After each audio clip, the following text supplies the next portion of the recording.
minha experiência com droga no sistema prisional começou em 1989. Em 89, nós estávamos naquela fase da AIDS se disseminando, não havia tratamentos específicos, as pessoas adquiriam AIDS, emagreciam, ficavam caquéticas e acabavam morrendo. E na cadeia havia muita gente com AIDS. E havia muita gente com AIDS principalmente por causa da cocaína injetável.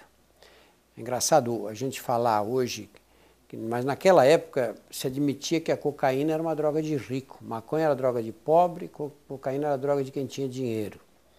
E na verdade não se sabia que existia uma epidemia de cocaína injetável na periferia da cidade de São Paulo e das grandes cidades brasileiras. E nós fizemos um primeiro estudo de prevalência do HIV nessa população, em 1989, encontramos 17,3% dos presos da casa de detenção, o antigo Carandiru, infectados pelo vírus da AIDS. 60% deles eram infectados também pelo vírus da hepatite C. 60% da amostra total infectados pelo vírus da hepatite C. E nós começamos uma campanha forte naquela época que envolvia gibis educativos, palestras, concursos de cartazes e tudo para tentar acabar com a cocaína injetável. Uma iniciativa que o pessoal mais velho, os diretores da cadeia, acharam que era absurda. E acho que só concordaram que aquilo fosse feito em virtude da minha insistência pessoal mesmo e do empenho que eu tive nessa época. E, por incrível que pareça, a cocaína injetável desapareceu da cadeia. E, curiosamente, desapareceu da cadeia, desapareceu também da periferia da cidade. Porque a cadeia é um lugar onde a bandidagem se reúne. Você não encontra essas pessoas na rua, estão escondidos da polícia. Mas na cadeia não, estão lá reunidos. Então é um momento muito agudo de transmitir a informação. Porque eles entram e saem da cadeia. E quando saem para fora, levam a informação que obtiveram dentro. E a motivação era grande, porque a AIDS para eles não era uma teoria, era uma doença. Eles viam os amigos morrendo, os companheiros, os homens fortíssimos, que definhavam e desapareciam em pouquíssimo tempo. Acabou a cocaína injetável e entrou o crack dentro da cadeia. Eu lembro muito bem que o crack entrou em 1992. O crack varreu a cocaína injetável. E por que acontece uma coisa dessas? Bom, aconteceu primeiro porque o crack chegou aqui, era uma droga já usada nos Estados Unidos desde os anos 80 e nós não fizemos absolutamente nada. Estava na cara que o crack ia entrar no Brasil. Não havia nenhuma dúvida que isso ia acontecer. Uma preparação mais barata, muito mais popular, fácil de fazer, em qualquer lugar se pode preparar o crack, muito mais simples do que a cocaína em pó, que é uma preparação um pouquinho mais sofisticada. E chegou, e o crack tem um poder de adição muito maior do que a cocaína que é inalada. Tanto que o usuário de crack não se interessa em cheirar a cocaína de jeito nenhum, porque quando você inala a cocaína, ela gruda na mucosa nasal e dos seios da face e vai sendo absorvida lentamente, até atinge um pico e depois cai, a concentração cai gradativamente. Na cocaína injetável, não, se injeta na veia e aquilo corre pela circulação venosa e pá, bate no cérebro, né? Por isso que eles chamam de baque na veia, chamavam. O crack dá esse mesmo baque na veia, porque ele fumado cai dentro do pulmão direto. Toda droga inalada, toda droga fumada, ela chega muito mais depressa no cérebro do que quando injetada na veia, porque não perde tempo na circulação venosa. E esse baque que ele dá na veia é o que o usuário da cocaína injetável procurava. Só que com uma diferença muito grande.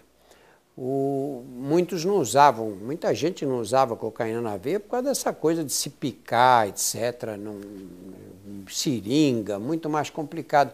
O crack é fazer um cachimbinho, podia ser improvisado com uma caneta Bic e uma latinha qualquer. E a vantagem de ser fumado, você não tinha que mexer com o sangue, nem correr o risco de pegar AIDS. E aí o crack se disseminou pela cadeia. Lá na casa de detenção chegou um ponto que quando eu perguntava para um preso se ele fumava crack, e ele dizia que não, eu achava que era mentira dele. E acho que acertava muito mais do que errava, porque o crack se espalhou pela cadeia, subverteu a ordem da cadeia de uma forma tal que virou um inferno. Porque no crack, como é uma droga compulsiva, as pessoas se endividavam. E na cadeia, como é que você cobra a dívida? Não dá para mandar para o Serasa, não é? Você cobra a dívida com violência. Você bate ou mata, você tem que dar um jeito. Porque se você deixa alguém que te deve não te pagar, ninguém mais te paga e acabou. E como é que você vai pagar o fornecedor? O crack colocou a cadeia em uma situação tal que no seguro, a parte onde ficavam aqueles ameaçados de morte, nós chegamos a ter mais de 600 presos, era praticamente 10% da população estava no seguro. Praticamente 10% da população da cadeia no seguro, dá para imaginar uma coisa dessas? A detenção tinha morte toda semana. Eu cheguei a testar num dia só 4 mortes, 4 esfaqueamentos numa segunda-feira à tarde lá. A situação chegou a um ponto tal que eu achei que nunca mais haveria possibilidade de tirar o crack do sistema carcerário.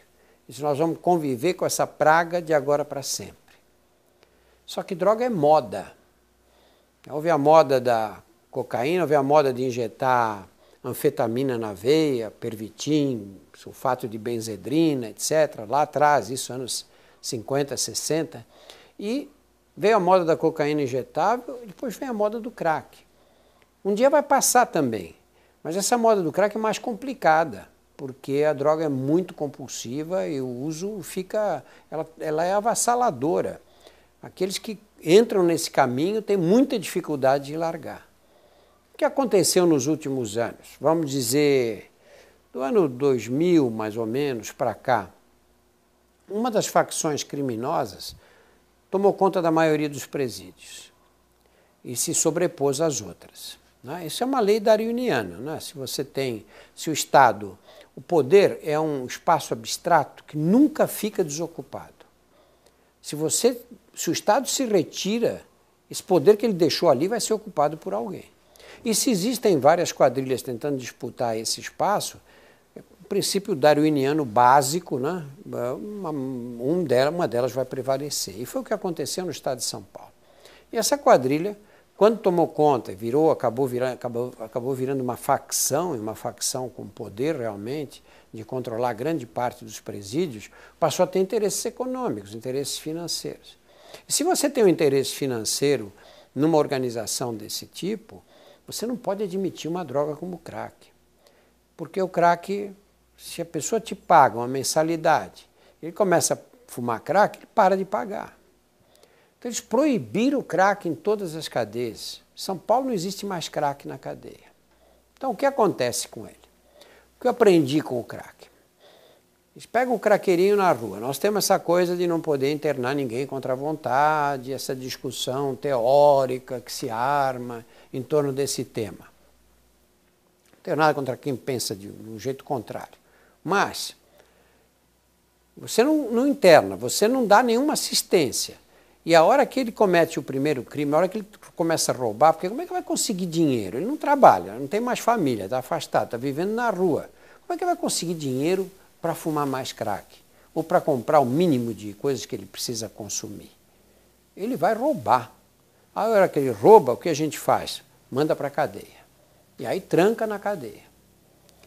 Só que chega na cadeia e não tem mais crack. E aí, como é que ele se vira nessa situação? Ele não vai fumar, porque não tem. E não tem por uma razão muito simples, porque não pode ter. E a lei do crime não é como essas nossas leis, você põe advogado, que você desrespeita a lei. Na cadeia é assim, você fumou crack, você apanha. Não apanha, não leva um tapinha, não. Você apanha mesmo para nunca mais esquecer na vida. Agora, se você traficou, trouxe o crack para dentro da cadeia, aí você morre. E ninguém traz, lógico, ninguém gosta de morrer, não é? E com isso, acabou o crack. Quando aconteceu isso, eu tive esperança que o crack acabasse na periferia, porque eu usei a experiência anterior. Acabou a cocaína injetável na cadeia e com isso acabou na periferia, porque a cadeia é um lugar de entra e sai, né? O tempo, a gente fala, os presos, parece que eles vão ficar a vida inteira lá. Não é assim. No estado de São Paulo, mais ou menos 100 presos saem todos os meses da cadeia, todos os dias da cadeia. 100 presos, eles entram e saem. A cadeia é um lugar dinâmico. Alguns ficam 20 anos, mas outros ficam 20 dias, 2 meses, 6 meses, 1 ano e meio. Disse, bom, vai acabar o crack na periferia também, porque começou na cadeia, vai acabar, mas eu estava enganado. Eu estava enganado e aprendi isso rápido com uma moça que eu atendi dentro da cadeia, que era traficante, aí na penitenciária feminina, e eu perguntei para ela, falei, vai acabar o crack na periferia? Isso não tem na cadeia, o pessoal sai daqui e vai convencer os outros a parar de fumar. Vai levar essa lei daqui para fora daqui. Ele disse, não vai, doutor, por uma razão simples. Se quiser ganhar dinheiro no tráfico, é no crack. É o crack que dá dinheiro. E aí fiz umas contas com ela e não tem dúvida que o problema é esse. Maconha é uma droga barata. E a maconha não é compulsiva. O menino compra um baseado, fuma, larga metade para o dia seguinte. Aí, o dia seguinte ele não fuma, vai fumar no fim de semana. Não é uma droga que você fica desesperado para comprar. Ele compra. Mas ele não vende nada para comprar a droga. A cocaína é diferente. Mas a cocaína por inalação ainda existe um certo controle. O crack não tem controle. Eu nunca ouvi dizer que alguém tinha uma certa quantidade de crack, fumou metade e guardou metade para o dia seguinte. Isso não existe. Não existe a menor possibilidade de guardar. É compulsivo. E por que os meninos entram nessa, as meninas entram nessa história? Eu vejo entrar cada vez mais cedo. Eu tenho na penitenciária feminina meninas que começaram a fumar crack com 10, 11 anos de idade. E a gente diz, pô, o que criou essas cracolândias, esse lumpen que a gente vê jogado na rua, aquela pobreza maldita, sujeira e tudo? O que levou a isso? A gente acha que a droga tem um poder mágico, né? Ela, como se fosse uma varinha de condão. Vai lá, elege um, pega, vicia e traz para a Cracolândia. É lógico que existem condições prévias que levam a essa situação. Por que eu não fumo crack? Porque eu tenho mais coisas mais interessantes para fazer na vida. Se eu não tivesse absolutamente nada a fazer na vida, tivesse sido criado nas condições de pobreza e desinteresse geral, não tivesse visto exemplos de dignidade humana significativos da vida inteira, tivesse sido abandonado, menosprezado na infância, o que sobra? O que sobra da vida? Eu me reuni com pessoas que vivem uma realidade semelhante à minha. E é essa realidade que leva às drogas, e leva às drogas pesadas. Porque quando a gente fala em droga, fala em as drogas, como se fosse uma categoria única. É um absurdo isso. Uma coisa é o menino fumar maconha, outra coisa é cheirar cocaína, outra coisa diferente é fumar crack. Dentro da mesma droga que é a cocaína, já existe uma diferença muito grande entre a cocaína inalada e o crack. Imagina comparar o álcool com maconha, ou a maconha com a heroína. Cada droga tem a sua característica. E essa coisa de dizer, não, a porta de entrada é a maconha, nenhum estudo demonstrou com clareza. Nenhum estudo. O que existe aí é um marcador. Quer dizer, o menino que fuma maconha, ele já tem um outro tipo de curiosidade. Muitos deles vão querer experimentar outras drogas depois. Então, nesse sentido, sim. Mas você tem o usuário de maconha, que não cheira cocaína de jeito nenhum. E você tem o usuário de cocaína que não fuma maconha, não gosta. E você tem o alcoólatra que tem ódio de quem usa droga. Eles falam assim mesmo, né? O cara é bêbado e diz, esse maconheiro aí, esse pessoal que fica fumando crack, né? São moralistas em relação aos outros, né? Cada droga tem uma particularidade. E nós temos um tratamento, nós tentamos generalizar, o que é um absurdo, porque isso não leva a nada. A estratégia de tratamento do usuário de crack é completamente diferente da estratégia do dependente de maconha, ou do fumante, ou do alcoólatra. Cada droga tem as suas características e cada usuário tem características diferentes. Nós não sabemos, a verdade é que como sociedade nós não sabemos o que fazer. quando eu vejo essas discussões, como abordar, como fazer, como acabar com as cracolândias, se tem internação compulsória, não tem internação compulsória, é um achismo total, né? Cada um acha uma coisa e defende as suas ideias como se fossem verdades científicas absolutamente demonstradas. A verdade é que nós não sabemos. Eu enfrento isso toda semana na penitenciária feminina. As meninas que chegam e falam, doutor, pelo amor de Deus, me ajuda, eu tenho que largar da cocaína. Lá não tem crack, mas tem cocaína que eles usam por inalação. Eu preciso parar com isso, eu estou fazendo dívida, eu não tenho como pagar. Cocaína, às vezes, desperta uma paranoia, que a pessoa acha que vai acontecer uma tragédia, que a polícia vai cair do teto, e vive um terror horrível, e nem assim consegue parar. Outras cheiram, já estão numa fase que os seios da face estão mucosa inflamada, com sinusite, etc., que cheiro e tem uma dor de cabeça pavorosa, e não consegue parar. E eu fico me sentindo na impotência total, porque eu não sei o que fazer para ajudar, nós não temos um remédio para receitar, nós não temos sequer uma forma de tirar essas pessoas de perto da cocaína. Porque a cocaína, contra o mito popular, a cocaína é uma droga fácil de largar. Eu não estou sendo irresponsável em dizer isso, não. Ela é fácil de largar. Eu vou comparar a crise de abstinência da cocaína com a crise de abstinência da nicotina. Você para de fumar, eu já passei por isso. Você fica desesperado de vontade de fumar. Você pode estar num quarto escuro que você fica louco para fumar. A cocaína não dá isso. Você pode pegar o usuário barra pesada mesmo, esse que cheira todo dia 5, 10 gramas de cocaína, 20 gramas de cocaína por dia.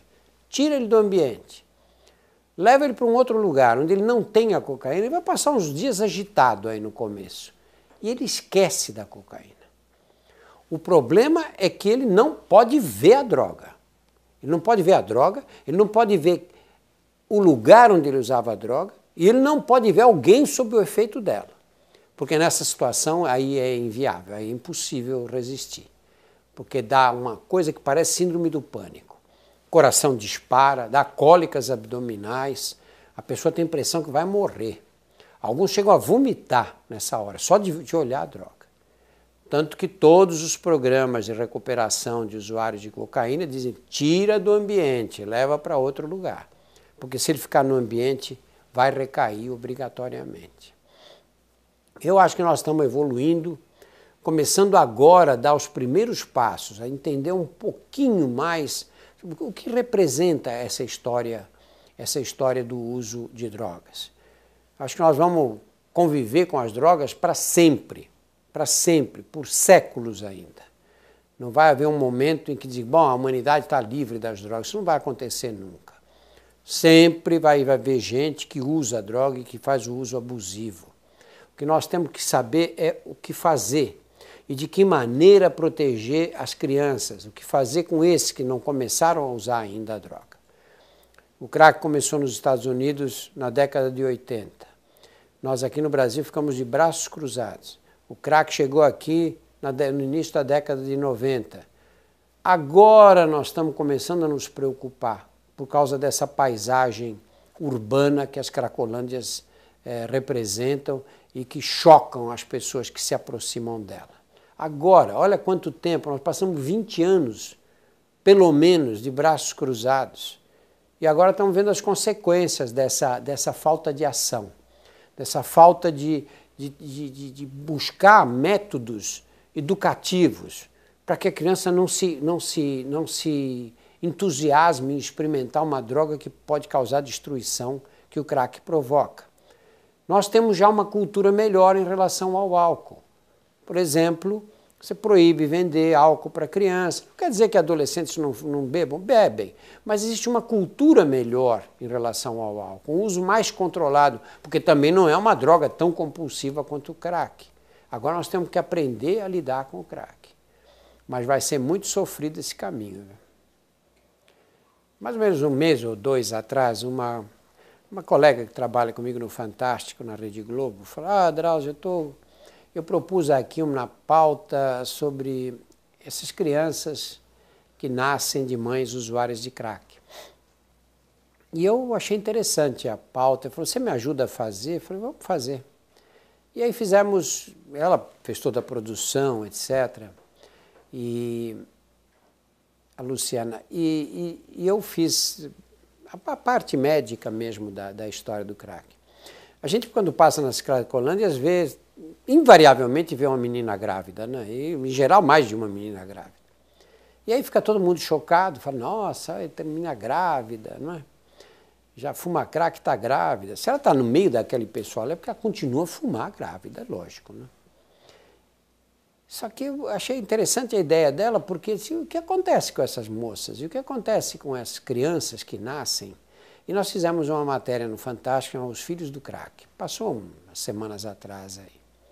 E eu entrevistei várias meninas grávidas, fui no amparo maternal, na maternidade, na maternidade Leonor Mendes de Barros, que é onde elas dão à luz, etc. É a pior tragédia dentro da tragédia que é o crack. Porque essas meninas engravidam por razões óbvias, não é? Porque elas ganham dinheiro vendendo o corpo ou porque elas arranjam um namorado que também fuma crack e acabam engravidando. Porque você acha que uma menina que fuma crack vai sair, vai até o posto de saúde para buscar a pílula anticoncepcional e vai ficar tomando a pílula rigorosamente todos os dias? Que moças de alto nível educacional, fizeram universidade, esquecem de tomar de vez em quando. Você imagina nessas condições. E o que nós fazemos quando vemos aquelas meninas no meio usando crack lá? Tem recursos, não tem? Não pode passar um serviço de saúde lá, oferecer uma injeção que provoque a contracepção por 3 meses. 3 em 3 meses ela toma uma injeção, pronto, não precisa se lembrar. Nós temos que chegar ali, não é? Mas isso não é feito. Não é feito, ela vai dar à luz, continua fumando crack durante a gravidez. Eu vi meninas, eu conheço várias dessas, que fumaram no dia do parto. Fumaram no dia do parto, começaram a sentir cólica e foram para a maternidade. Tive uma na penitenciária que dizia, olha, eu nem sabia o que era aquilo que eu estava sentindo. Achei que era um barato esquisito do crack que estava me dando uma cólica, uma dor de barriga. E aí começou a dar luz na rua, foi levada imediatamente para a maternidade. Quer dizer, que responsabilidade social. Aí você nasce a criança. Quando nasce a criança, faz o quê? Quando nasce a criança, o conselho tutelar é que vai dizer o que vai ser feito com ela. Se ela tem um familiar que possa acolhê-la, tudo bem. Se não tem, ela é encaminhada para adoção. Olha que tragédia que a gente deixa armar nas nossas vistas. Porque basta olhar para aquela aglomeração humana ali, que você vê essas meninas grávidas.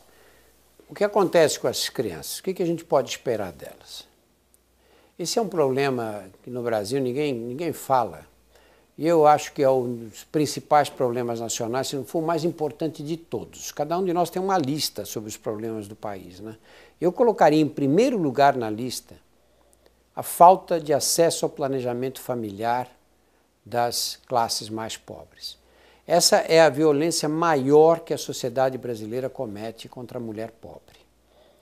Todos nós resolvemos o nosso problema, temos quantos filhos nós desejamos, temos acesso a todos os métodos anticoncepcionais, laqueadura de trompa, vasectomias, pílulas, dispositivos intrauterinos, e ainda assim, quando as mulheres engravidam, fazem aborto com bons médicos em lugares decentes, que o aborto é livre no Brasil, desde que você tenha dinheiro. E aí nós condenamos uma parte da sociedade, que é justamente a parte mais pobre, a ter 4, 5 filhos, a ter um número de filhos que eles não podem criar, porque nós negamos o acesso ao planejamento familiar. Toda vez, olha, eu gravo esses programas educativos de televisão, em geral na periferia das cidades brasileiras, em vários cantos do país. Qual é o primeiro sinal de que você está chegando na periferia? É casa sem reboque, fiação na rua, né, cheio de gato, e criançada correndo. É criança para tudo que é lado, no país inteiro. O que vai acontecer com essas crianças? A maioria delas, coisa mais difícil você achar na periferia, quando você entra nessas casas, em favelas ou nessas nessas regiões mais periféricas, coisa mais difícil você achar um homem dentro de casa. São casas de mulheres. É a avó que tem 35 anos, com a filha que tem 17 anos, e mais 2 crianças, ou com 2, 3 filhas e 4, 5 crianças. Porque os homens fazem os filhos e vão embora. E ficam essas mulheres aí tentando manter essas crianças. Que condições? Qual o futuro que você pode esperar para uma criança criada assim, nas condições mais precárias que se pode imaginar, sem a figura paterna, sem um núcleo familiar forte? Eu vejo na penitenciária do Estado, quando eu pego uma menina de 25 anos de idade que não tem filhos, das duas uma. Ou ela é infértil, por alguma razão anatômica ou fisiológica, ou ela é gay. Porque se ela não for infértil e não for gay, ela tem no mínimo 2 ou 3 filhos. Chega a ter 7 filhos, 8. Eu pego menina já de 30 anos com 10 filhos. E está na cadeia. E o pai, ou os pais, cada um tem um pai. Estão por aí. Alguns deles presos também. Quando eu falo que isso é uma das razões pelas quais a violência é alimentada na sociedade, vem o pessoal da carreira universitária e diz, não, mas não há demonstração em que famílias pobres que têm muitos filhos têm mais violência. Eu perguntei, precisa de demonstração? Precisa de estudo científico para isso? Há necessidade de algum estudo científico para saber que uma menina que tem 7, 8 filhos está presa e as crianças não têm pai, que esses meninos correm o risco maior de desenvolver mais tarde, de se envolver com a criminalidade mais tarde? E nós continuamos fazendo de conta que está tudo bem, porque a natalidade brasileira está caindo. Só que está caindo na média. Está caindo às custas de quem? Das que estudaram, das universitárias, que têm um filho e pouco, quando tem. Quem está mantendo a natalidade brasileira são os mais pobres. Vocês sabem quantos brasileiros nascem na classe E, da natalidade brasileira toda? Quando fazem aquelas pizzas de divisão, quantos são da classe E? 48% das crianças que nascem pertencem à classe E. Classe E no Brasil é classe Z nos países desenvolvidos. Classe E no Brasil é a classe que tem uma média de ganho mensal de R$ 75 per capita. O que significa que uma família de 4 pessoas vive com R$300. Essa é a classe E no Brasil e corresponde a 48% da natalidade brasileira. E aí o que acontece? Você não faz o planejamento familiar e depois tem que dar escola, tem que dar posto de saúde, hospital, vacina, remédio, alimentação, e construir cadeia para prender depois os que se comportam mal.